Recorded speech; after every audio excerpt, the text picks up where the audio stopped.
Open a standard history textbook today, and the story of Indian resistance follows a predictable set of coordinates. The timeline begins in the mid-19th century. The geography mainly centers on the north, and the leadership is almost exclusively male.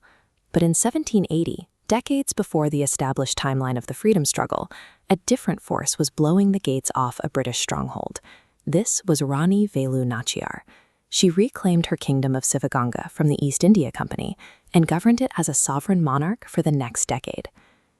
This was a definitive military victory against a colonial superpower. Yet, if you look for her name in national textbooks, she is almost entirely absent.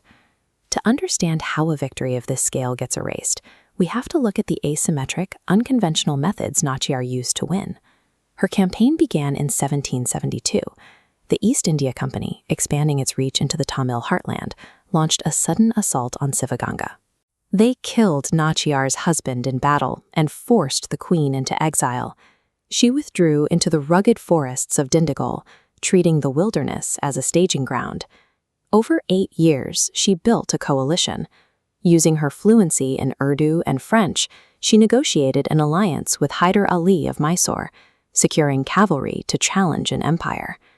While building these state alliances, she also organized a professional military force out of groups the administration ignored, including an elite unit of women warriors. This exile transformed her into a specialized insurgent commander who weaponized diplomacy and local martial traditions to build a new kind of army. The spearhead of this force was the warrior Kuyili. From a lower caste background, she rose to top commander based on martial merit. By 1780, British power centralized in the Kaliyar Coil Fort's ammunition depot.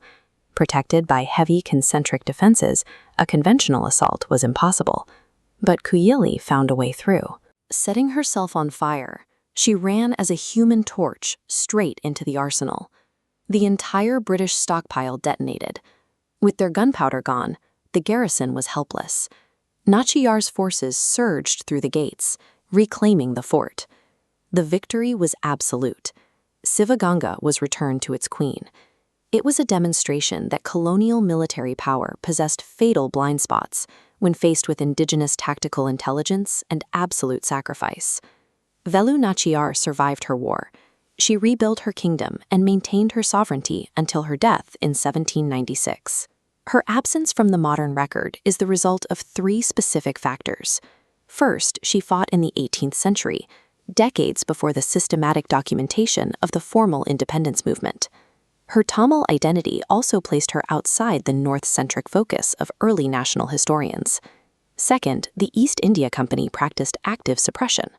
Acknowledging that a local queen had dismantled their garrison would have compromised the psychological aura of invincibility they used to control the subcontinent. Finally, as a woman who both survived and won, her story sat uncomfortably against British colonial logic and later patriarchal narratives that often framed female historical figures as tragic symbols. Rani Velu Nachiyar created the blueprint for effective resistance. While the books were written to forget her, her victory remains a foundational stone of the country she helped defend.